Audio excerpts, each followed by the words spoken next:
Interest ఎక్కువ పెరిగిపోయింది అనుకోండి, అయిపోయింది. ఇంకా అప్పు ఇచ్చేవాళ్ళు ఉండరు.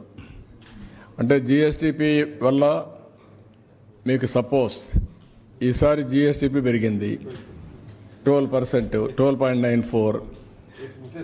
దాంట్లో జిఎస్టిపి 12.94 అంటే ఎంత వస్తుంది? మొత్తం 16 లక్షల్లో మనకు 14,40,000 నుంచి 16 లక్షలు వచ్చింది sir. So increases by 12.94%. Interest rate sir is increasing more than 12.94%. అదే మెయిన్ గా భారం ఎక్కువ పెరుగుతుంది. అంటే ఈ సంవత్సరం మన బ్యాక్ పెరిగితే దాని it is debt system zero. ఇంకా బ్యాక్ ఎక్కడ ఉంది? ఇక్కడ అది చూపిస్తాం అనుకున్నాం. గ్రోత్ రేట్ మన ఇప్పుడు ఇయర్ గ్రోత్ రేట్కి వెళ్ళండి, అప్పుడు ఒక ఐడియా వస్తుంది. ఇయర్ గ్రోత్ రేట్ అంటే దాంట్లో మళ్ళీ రేట్ ఆఫ్ ఇంట్రెస్ట్ లేదు, ఇంట్రెస్ట్ పేమెంట్స్ లేవు. Next next next next next మళ్ళీ మొదటికి వచ్చా, లాస్ట్కి పోవాలి. ఓకే, అక్కడ మీకు ఏదైతే మనకు ఎవ్రీ ఇయర్ లాస్ట్ ఇయర్ కంటే ఈ ఇయర్ 12.94% గ్రోత్ రేట్ పెరిగింది. అంటే 14,50,000 నుంచి 1,20,000 30,000 కోట్లు పెరిగింది. అదే ఇంట్రెస్ట్ పేమెంట్స్ దానికంటే ఎక్కువ ఉన్నాయనుకోండి, ఇంకా డబ్బులు ఇవ్వరు, బారో చేయడానికి లేదు. ఎప్పుడు కూడా జిఎస్టిపి ఎంత పెరుగుతుందో ఆ ప్రపోర్షన్ ప్రకారం మీరు పెంచుకునే అవకాశం ఉంటుంది.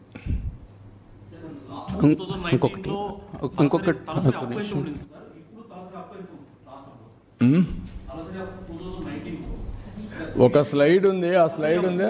హి is asking about per capital డెప్ట్ ఉంది, అది కూడా ఉంది. ఒక స్లైడ్ ఉంది కానీ ఇక్కడ ఉందో లేదో తెలియదు నాకు, మా వాళ్ళు చేశారు. ఇంకెన్ని నేను పెట్టుకోవాలి, మీతో పెట్టుకోవాలా, ప్రజలకు పెట్టుకోవాలా, ఇంటలెక్చువల్ పెట్టుకోవాలా, ఎప్పటికప్పుడు ఎడ్యుకేట్ చేయాలా. తలసరి అప్పు ఉంది, తలసరి ఆదాయం కూడా ఉంది. అప్పే సార్ ఇంకొకటి జిహెచ్డిపి గ్రోత్ రేట్ సార్, ఇక్కడ సాంబశివరావు జిహెచ్డిపి గ్రోత్ రేట్ చూసినప్పుడు 19, 20, 21 ఫైనాన్షియల్ ఇయర్స్లో 5% కనిపించింది ఇప్పుడు స్లైడ్లో. ఆ తర్వాత సమ్వేర్ 15 కనిపించింది 2 ఇయర్స్. ఆ తర్వాత మళ్ళీ డౌన్ అయింది.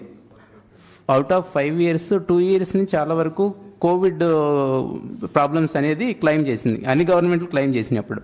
దాని ఇంపాక్ట్ ఉన్నప్పటికీ 13% అది someone. Can you show that slide sir?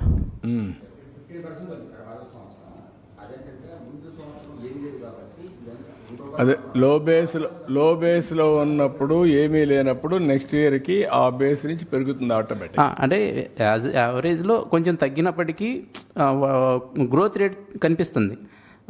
Growth rate ఉన్నా కానీ ఎందుకు ఫైనాన్షియల్ హెల్త్ ఇలా డిటరియేట్ అయ్యింది అనేది. మీరు వచ్చింది ఏంటంటే నీకు ఆదాయం 100 రూపాయలు వస్తుంది. ఒకసారి ఏదో నువ్వు యాక్సిడెంట్ నీ జాబ్ కూడా పోలేదు, కట్ చేశారు, నువ్వు 1000 రూపాయలు అప్పు చేసావు, ఏమవుతుంది? కట్టాలి కదా వడ్డీ. ఎవరు కడతారు? అదే జరిగింది ఇక్కడ. నీకు ఇబ్బంది వచ్చింది, నువ్వు ఖర్చులు తగ్గించుకోవాలి, తప్పదు. కానీ ఎక్కడో ఎవరన్నా దానం అన్న చేయాలి. 2 చేయకపోతే ఎక్కడి నుంచి వస్తాయి డబ్బులు? ఇష్టానుసారం ఖర్చు పెట్టి ఇష్టానుసారంగా దుర్వినియోగం చేసి రాష్ట్రాన్ని అధోగతి పాలు చేశారు. అందుకే మీరు చూపించింది నేను ఏ విధంగా ఎక్స్పెండిచర్ గ్రాడ్యువల్గా క్యాపిటల్ ఎక్స్పెండిచర్ తగ్గింది, ఆదాయం తగ్గిపోయింది, ఖర్చులు మాత్రం పెరిగాయి, అప్పులు పెరిగాయి, డెట్ సస్టైనబిలిటీ జీరోకి వచ్చేసాం. జలసాలు చేసేటప్పుడు ఊర్లో కొంతమంది తిరుగుతూ ఉంటారు, మోసం చేసి డబ్బులు తెస్తూ ఉంటారు. అవన్నీ వాళ్ళు తెలుసుకునే కొద్దికి లేట్ అవుతుంది. తెలుసుకుంటే డబ్బులు ఇచ్చి మానేస్తారు. అప్పుడు ఇటు బండారం బయటపడుతుంది, ఐపీకి వెళ్తాడు.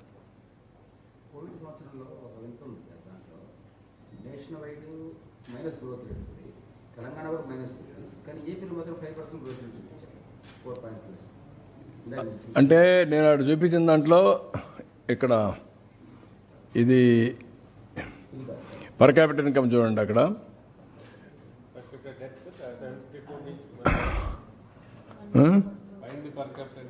పైన పర్ క్యాపిటల్ ఇన్కమ్ మీరు చూస్తే ఇన్ ఫిగర్స్ లేదా ఫిగర్స్లో ఉంటుంది చూడండి, గ్రోత్ రేట్ ఉంది కానీ ఎంత ఉందని అప్పటికి ఇప్పటికి పర్ క్యాపిటల్ డెట్ ఎంత ఉంది, పర్ క్యాపిటల్ ఇన్కమ్ ఎంత ఉంది. పర్ క్యాపిటల్ డెట్ అయితే 24కి 1,44,336, పర్ క్యాపిటల్ ఇన్కమ్ వచ్చి 2,34,040 ఉంది. That is where we are now. ఇంకా మీరు చెప్పింది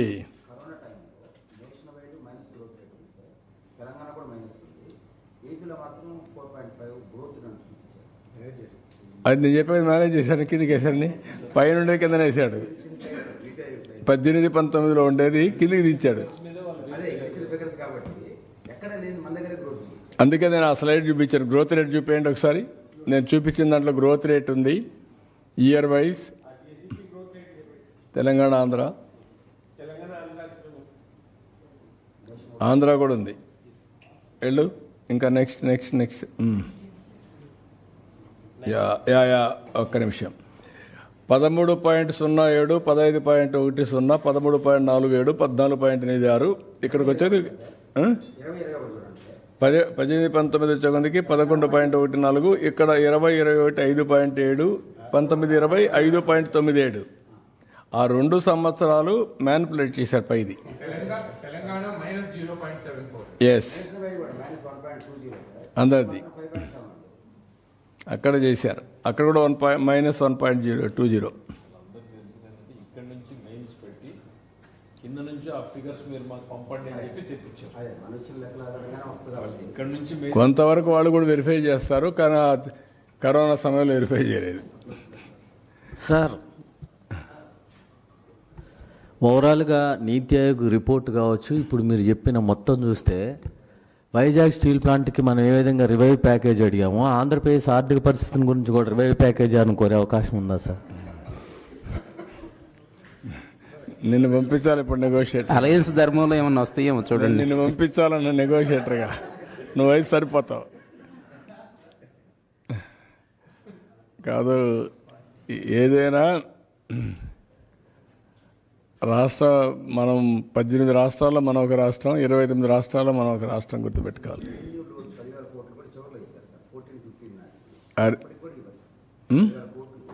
అది కూడా వచ్చింది. రెవెన్యూ లోటు వచ్చింది, ఫైనాన్స్ కమిషన్ డబ్బులు వచ్చాయి. ఎక్కడ దొరికింది అక్కడ పూర్తి చేశారు. అదే ఆ 10,000 వచ్చింది, 15,000 లాగారు. ఎంత ఇదండి 15,000? Revenue deficit. ఇది కాదు, finance commission grant sir. 2 years the మనకు లగేసింది మొత్తం కలిపి ఆ 5 years పీరియడ్ లో సార్ 39,000 crore ఉంటాయి సార్. అదే 3 years లోనే తీసుకున్నారు. 2 years కి చివరికి మన ఈ పీరియడ్ లేకుండా ముందు ఫస్ట్ 3 లో 23 తీసుకున్నారు. అది కాకుండా రెవెన్యూ డెఫిసిట్ ఫర్ 2015 సార్, ఆ ఇయర్ కి 12,000 crore ఎక్స్ట్రా తీసుకున్నారు. సో మొత్తం కలిపి అంటే ప్యాకేజ్ ఇచ్చినప్పుడు వాళ్ళు అంటే ఫైనాన్స్ కమిషన్ ఒక ప్యాకేజ్ 5 years కి ఇచ్చినప్పుడు ఇయర్ వారీగా కొంత ఇస్తారు, టేపర్ చేసి తీసుకొస్తారు. సో టేపరింగ్ లో అంటే లాస్ట్ కి మనకి హెల్త్ పారామీటర్, ఫిజికల్ పారామీటర్ అడిగేసి మాకు ఇబ్బందులు ఉన్నాయని చెప్పి మేనేజ్ చేశారు. చెప్పే కదా ఎన్ని చేయాలో అన్ని చేశారు సార్. 2019-24లో సుమారు 2,75,000 కోట్ల రూపాయలు వెల్ఫేర్ స్కీమ్స్కి ఖర్చు పెట్టామని చెప్పారు సార్. దాని మీద ఏమైనా ఆడిట్ ఏమైనా జరిగిందా సార్? ఎందుకంటే దాంట్లో 1,000 కోట్ల రూపాయలు అక్రమాలు జరిగినాయని చెప్పేసి. ఇప్పుడు ఇంటింటికి చేయాలన్నా కష్టం కదా, అవన్నీ ఎక్కడ పోయినాయో ఎక్కడికి వచ్చాయో ఎన్ని చేయాలి, వాళ్ళ వెరిఫికేషన్ చేయాలన్నా మనం మన పనులు చేయాలన్నా రెండు ఉన్నాయి. చూద్దాం, అది కూడా మీరు చెప్పిన ప్రాబ్లమ్స్ కూడా ఉన్నాయి. ఇప్పుడు అందుకనే కొన్ని డీబీటీ అన్నారు, ఆ డీబీటీ అకౌంట్లో నెంబర్లు కూడా సరిగా లేవు.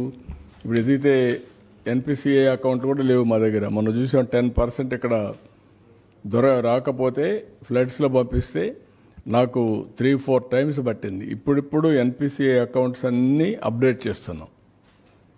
నేషనల్ పేమెంట్ గేట్వే కింద మొత్తం వచ్చినట్టన్నీ కూడా కార్పొరేషన్ ఆఫ్ ఇండియాది మొత్తం అందరి అకౌంట్లు ఒక 10 రూపాయలు వేసి వాళ్ళ అకౌంట్లో వాళ్ళ నెంబర్లను అప్డేట్ చేస్తున్నా. సో దట్ ఎప్పుడన్నా అర్జెంటుగా పంపించడానికి. Sir, political ga question adagachcha. You have compared the state finances to be on a ventilator. Not only that, you've also said it's looking like a situation like Sri Lanka. Immediately, what are the kind of measures that the government can bring up to stabilize. మేము అప్పుడు చెప్పాం శ్రీలంకతో పోటీ పడుతున్నారని చెప్పాం. ఇప్పుడు చూస్తే నీతి ఆయోగ్ పంజాబ్ కంటే పైన ఉన్నాం, బీహార్ కంటే కింద ఉన్నాం. నేను చెప్పింది వాస్తవాన్ని ఎస్టాబ్లిష్ అయింది. Now we have to revive. నేను అని చెప్పి మొత్తం వదిలేసామనుకోండి, పబ్లిక్ కూడా హెల్ప్లెస్ అవుతారు కదా. I cannot leave at that stage. I have to fight. ఏ విధంగా చేయాలి? అందుకనే మీరు చూస్తే ఇప్పుడు వచ్చిన తర్వాత 3-4 ప్రోగ్రాంలు వెల్ఫేర్ చేశాం సూపర్ 6లో. మిగిలినట్టు కూడా చేయాలి, దానికి కూడా డేట్స్ ఇచ్చాం, అవి కూడా వర్కౌట్ చేస్తున్నాం, అవి కూడా చేస్తాం. ఏ విధంగా తీసుకెళ్లాలో తీసుకెళ్ళి మళ్ళా దీన్ని గట్టెక్కించి రాష్ట్రాన్ని గాడిలో పెడతాం. Will do it. అందుకే మమ్మల్ని నమ్మారు. 93% స్ట్రైక్ రేట్ ఇచ్చారంటే ఒక నమ్మకం, ఒక విశ్వాసం, ఒక ట్రస్ట్. ఆ ట్రస్ట్ని బ్రీచ్ చేస్తే కరెక్ట్ కాదు. వాళ్ళ మారిగా బాధ్యత రాహిత్యంగా పనిచేయలేం, అట్లని చెప్పి ఇచ్చలవిడిగా చేయలేం.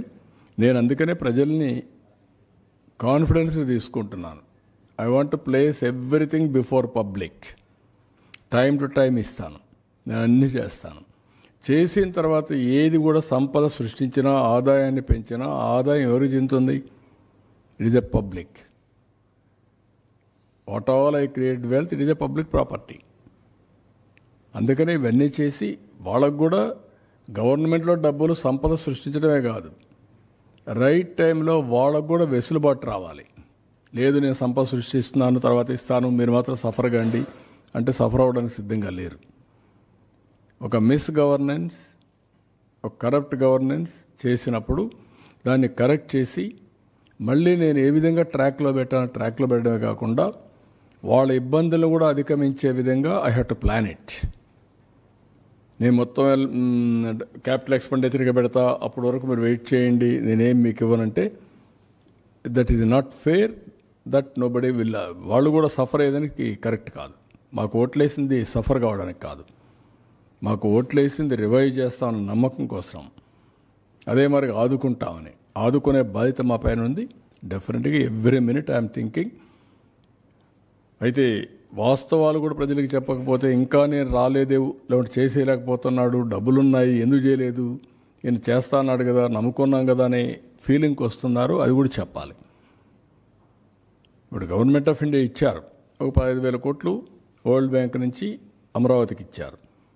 ఒక 12,150 కోట్లు పోలవరానికి ఇచ్చారు. ఒక 11,114 కోట్లు రివైవల్కి ఇచ్చారు. సరే, మిగిలిన కొన్ని మేము ఈ వర్క్స్ అన్ని మీద పెట్టడానికి కొంత శాఖ కింద కొంత ఫండ్స్ ఇచ్చారు. కానీ ఆ డబ్బులు నేను వెల్ఫేర్కి ఇవ్వలేకపోతున్నాను. కనీసం అక్కడ పెడితే రివైవ్ అయితే, డెవలప్మెంట్ అయితే నాకు ఆదాయం పెరుగుతుంది. ఆదాయం పెరిగితే ఇస్తాం. ఇంకొంచెం ఫ్లెక్సిబిలిటీ కోసం ఆలోచిస్తున్నాం. ఎక్కడ ఫ్లెక్సిబిలిటీ వస్తే అక్కడ అవసరమైతే